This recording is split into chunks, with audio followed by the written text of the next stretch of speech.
பிரியமானவர்களே, இயேசுவின் நாமத்தினால் உங்களை வாழ்த்துகிறேன். கர்த்தருடைய அபிஷேகத்தை பெற்ற ஒரு தேவ பிள்ளை மிகவும் ஆசீர்வதிக்கப்பட்டவர்கள்.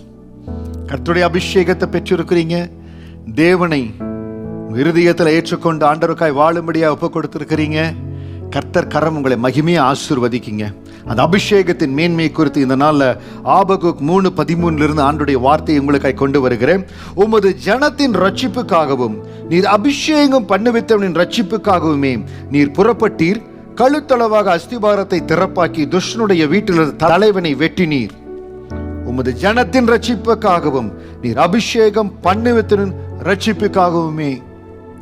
கர்த்தர் அபிஷேகம் பண்ணுவித்த ஒரு மகனுக்காக, ஒரு மகளுக்காக எந்த இடத்திலேயோ அவர்களை விடுதலையாக்க கர்த்தர் வைராக்கியம் உள்ளவராயிருப்பார். அதனால்தான் கர்த்தருடைய அபிஷேகத்தை சுமந்திருக்கிற ஒரு பிள்ளை எந்த நேரத்திலேயோ எதற்கும் கலங்கவே கூடாது. அவருடைய அபிஷேகம் என் மேல இருக்கிறது. நான் கர்த்தரால் அபிஷேகிக்கப்பட்டிருக்கிற, கர்த்தருடைய அபிஷேகத்தை பெற்றிருக்கிற நான் எந்த அலையானாலும், எந்த போராட்டமானாலும், என்ன செங்கடலானாலும் அதை கடக்கக்கூடிய வல்லமை ஆண்டு எனக்கு கொடுத்திருக்கார். ஆண்டு கொடுத்திருக்கிற அந்த அபிஷேகத்துல, அந்த அபிஷேக பாஷையில நீங்க நிரம்பி நிரம்பி நிரம்பி ஜெபிக்க உங்களை பயிற்றுவித்துக் கொள்ளணும். பரிசுத்த ஆவியில நிரம்பி ஜெபிக்கும்படியா பயிற்றுவித்துக் கொள்ளணும். எப்பொழுது நீங்க பரிசுத்த ஆவியில நிரம்பி ஜெபிக்கும்படியா, ஆவியானவருக்கு உங்களை ஒப்பு கொடுக்கும்படியா ஜெபிக்கிறீங்களோ, உங்களுக்கு ஒரு காரியத்தை சொல்லிக் கொடுக்கிறேன். நீங்க ஆவியானவர் ஜெபிக்கும்படியா, ஆவியானவர் உங்களை ஆட்கொள்ளும்படியா ஜெபிக்க ஜெபிக்க ஒப்பு கொடுக்கும் பொழுது என்ன நடக்கும்னா, பிதாவும் குமாரனும் பரிசுத்த ஆவியானவரும் பரலோகத்தில் என்ன திட்டத்தை முடிவு செய்திருக்கிறார்களோ அந்த திட்டம் உங்க வாழ்க்கையில கடந்து வரும். ஆவியில நிறைந்து ஜெபிக்கிற ஒரு ஜெபத்துல பரிசுத்த ஆவியானவர் தம்முடைய சித்தத்தை நடத்தும்படியா நம்மளை ஆட்கொள்ளுவார். நல்லா தேவ சமூகத்துல இங்கிலீஷ்ல தமிழ்ல ஜெபிக்கிறீங்க, நல்லது. ஆனால் அபிஷேக பாஷையில எவ்வளவு ஜெபிக்க முடியுமோ ஜெபிக்கும்படியா ஒப்பு கொடுங்க.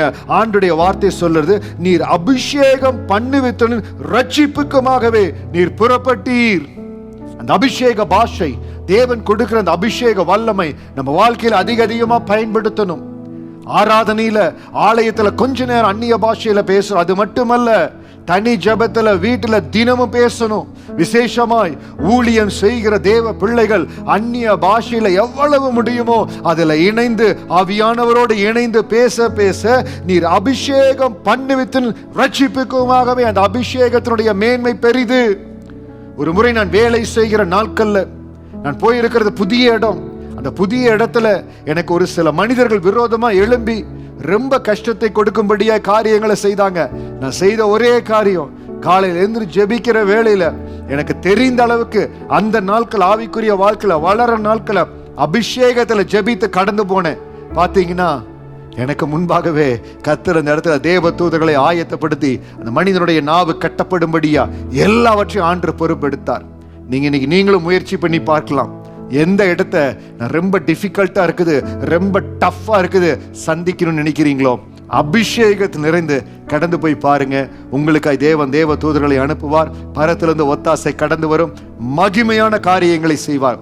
அபிஷேகம் நம்ம வாழ்க்கையில பெரிய மாற்றங்களை கொண்டு வரும். அந்த அபிஷேக ஆவியானவரோடு இணைந்து ஜெபிக்க ஜெபிக்க பெரிய எல்லைகளுக்கு நம்மை நடத்த அவர் வல்லமை உள்ளவர். அந்த அபிஷேக ஆவியானவர் உங்களை பற்றி கொள்ளுவாராக, உங்களை பலப்படுத்துவாராக. மிகுந்த அனுபவங்களுக்குள்ளாய் ஆவியானவர் உங்களை நடத்துவாராக. God bless you.